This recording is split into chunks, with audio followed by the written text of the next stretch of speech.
Instantly staking a claim in the center, this pawn opens diagonals for bishop and queen development. Mirroring white's central occupation immediately contests the critical d4 and d5 squares, setting the stage for an open game. Developing the knight centrally asserts pressure on black's pawn, preparing for pawn advances and swift central occupation. Developing the knight to a natural square, preparing for kingside castling and fighting for central influence. Unlocking an immediate positional squeeze, this bishop development initiates a classical Ruy-Lopez, subtly eyeing black's central pawn structure and preparing for potential tactical skirmishes. Challenging the bishop's placement, this pawn advances, dictating the bishop's next action and aiming for queenside space. Preserving the tension along the open diagonal, white subtly repositions, maintaining pressure on black's kingside potential. Attacking the e4 pawn, this knight boldly enters the fray, threatening white's central pawn and opening lines for black's pieces. Securing the king's safety now allows white to focus on developing the remaining pieces and contesting the center. Developing the bishop here maintains the tension on the center and prepares for kingside castling, a logical follow-up in this Ruy-Lopez variation. Repositioning the rook to the central file prepares for a potential pawn push and unifies its defense with the king. Black expands on the queen side, creating a dynamic pawn chain and challenging white's bishop, though it does concede some space in the center. Repositioning the bishop offers respite from the pawn's advance and prepares to contest the d-file, subtly increasing influence. Bringing the king to safety is a fundamental step, preparing for the central struggle and solidifying the pawn structure. Preventing nc4 or ng4 intrusions, this prophylactic measure shores up the kingside's immediate safety and offers a subtle pawn structure reinforcement.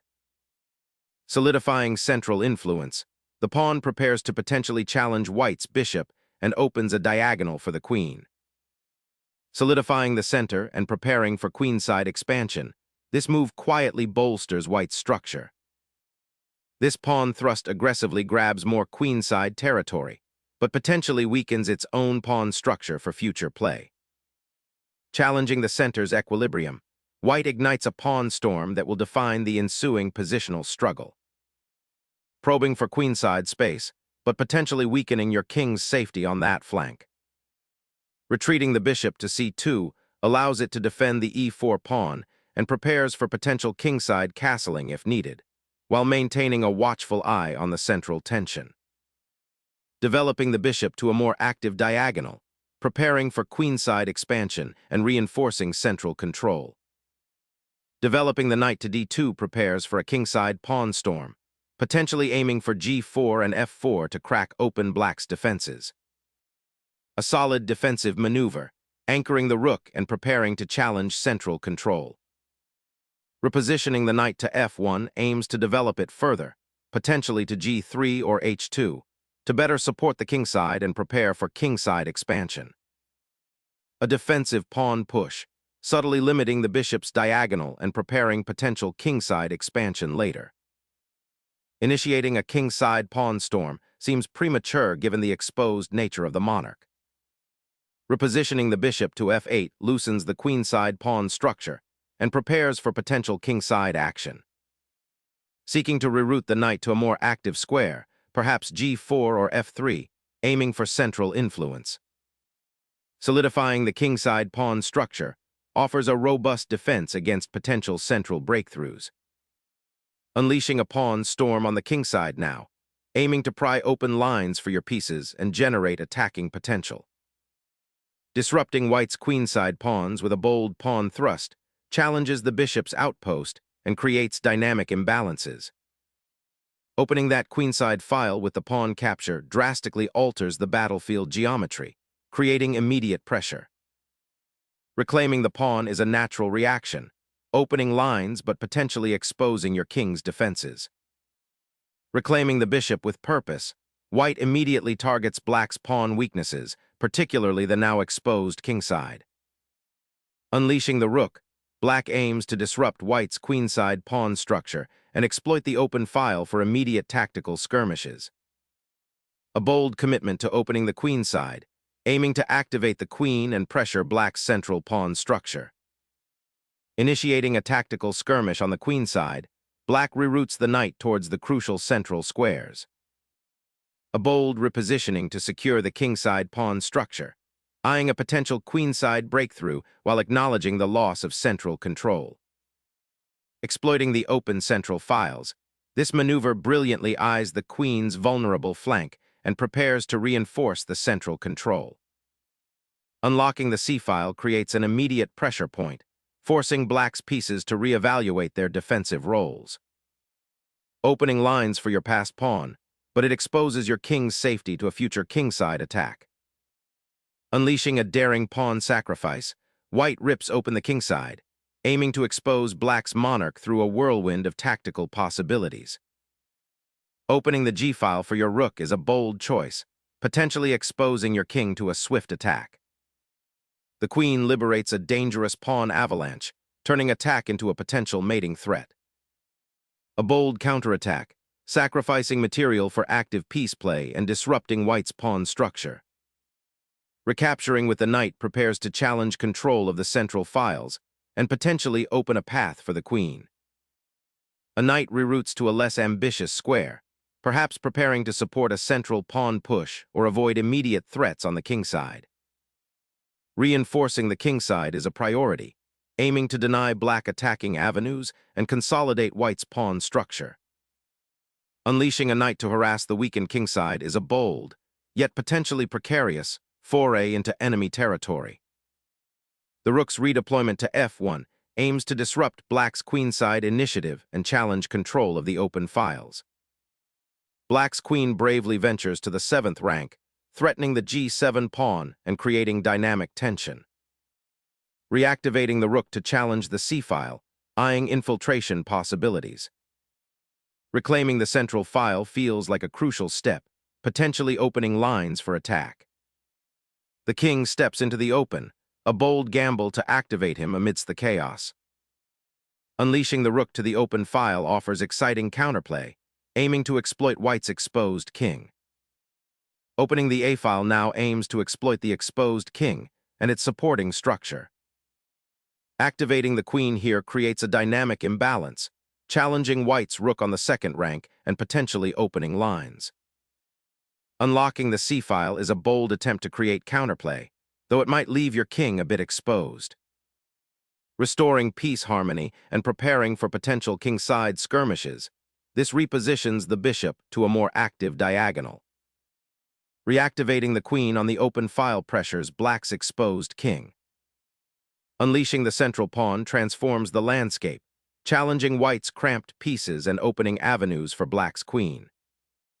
Stabilizing the king amidst the storm, white prepares to mobilize the queenside pawns for defensive action. The queen vacates the central pressure point, preparing to support a potential pawn advance on the kingside while offering a passive defense. Shifting the queen's attention to the queenside aims to exploit black's pawn weaknesses and initiate a queenside pressure. Reclaiming central influence, the queen shifts to support potential pawn advances and solidify black's central structure. Clearing the d-file creates immediate central pressure and opens lines for your remaining pieces. Reclaiming material and solidifying the pawn structure, this move aims to neutralize white's attacking pressure and prepare for a more balanced middle game. Seizing the initiative, this maneuver seeks to exploit black's awkward pawn structure and centralize the knight. Reactivating the rook opens lines for counterplay, but risks exposure on the now open e-file. A bold repurposing of the queen, aiming to exploit the open king's diagonal and create immediate pressure. This maneuver aims to centralize the queen and challenge white's initiative on the kingside. Rerouting the rook to a more active file aims to exploit the weakened king's defense. Shifting the rook to this open file aims to disrupt white's pawn structure and prepare for counterplay. Reasserting central control, white's knight aims to support the beleaguered king and challenge black's queenside pressure. Opening the d-file with this rook advance will soon connect your remaining pieces and target white's exposed king. Refocusing the knights to reinforce the center suddenly seems more pressing than king's safety. Reigniting pressure on the king side, this maneuver aims to stir up a complex tactical battle. Exchanging queens simplifies the position, aiming to exploit white's central pawn majority and open lines for the rooks. Restoring pawn symmetry on the king side after the exchange creates immediate attacking potential for white. Sacrificing the knight opens a critical central file for attack, creating new possibilities. Reclaiming lost material is paramount. This exchange opens avenues for counterplay now that the rook is active. Repositioning the knight to c6 aims to solidify control over key central squares and prepare for potential piece exchanges.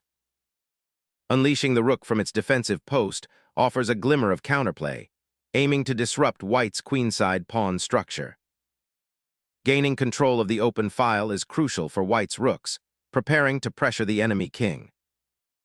Gaining a tempo by forcing the king to move, this check aims to disrupt white's pawn structure further. Relocating the king to safety from that unexpected rook check is paramount. Initiating a bold rook sortie to exploit the open file and challenge white's king defense.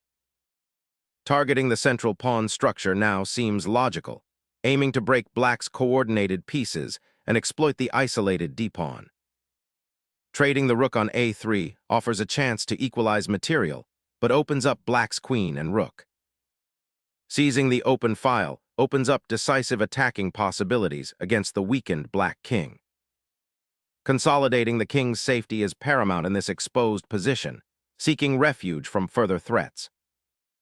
Clearing the way for the rook to pressure black's weakened queenside pawn structure. This maneuver seeks to untangle the knight and potentially activate the rook on the open file. Forking the king and rook forces an immediate material advantage, simplifying into a winning endgame. The king makes a last-ditch effort to escape the perpetual harassment by tucking itself away. Shifting the king towards the center might initiate a decisive assault on the weakened queenside pawns. Seeking to exploit the open files and activate the knight, black aims to disrupt white's consolidated pawn structure and potentially create threats against the king. Shifting the king towards the center solidifies its safety and prepares for the active phase of the endgame. Sacrificing the knight creates immediate threats, forcing a defensive reaction and opening lines towards white's exposed king. The king's cautious advance opens a path to the central pawns, aiming to disrupt black's isolated queen's pawn. Consolidating the monarch becomes paramount as the queens are off the board. Pushing the d-pawn seizes central space and prepares to activate the knight, creating new attacking avenues. Shifting the knight to g7 is a subtle regrouping, aiming to reinforce the king side and prepare for potential counterplay. A calculated exchange simplifies to a favorable endgame, leveraging piece activity. The king's newfound freedom on g7 offers a glimmer of counterplay amid this tactical melee. Pawn push to create space for the king's escape and potential passed pawn development. Opening the path for the rook to infiltrate the weakened king side. Recapturing the pawn here opens a path for your rook to become active on the 7th rank, aiming for infiltration. A bold king hunt begins as the rook dances onto the exposed rank, seeking to disrupt the monarch's sanctuary. Securing the king behind a pawn shield is paramount now, preventing any further complications from the opponent's rook and knight. Sacrificing the rook opens a dynamic path for the king, aiming to outmaneuver white's remaining pieces. Securing the rook's dominance on the open file after the king's exposed promenade is paramount. This rook's maneuver brings pressure to bear on white's exposed king, forcing defensive considerations.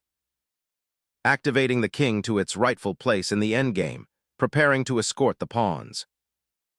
The king is forced to retreat further into the corner, surrendering the initiative. Securing the king from further checks is paramount as the endgame rapidly simplifies. The rook's repositioning aims to contest the queenside pawns and find counterplay before white's passed pawn becomes unstoppable. This pawn push aims to activate the queen and potentially force pawn exchanges to simplify into a winning endgame. The king desperately seeks a safe haven as the passed pawn marches relentlessly onward, initiating a decisive mating attack by forcing the king onto an exposed square.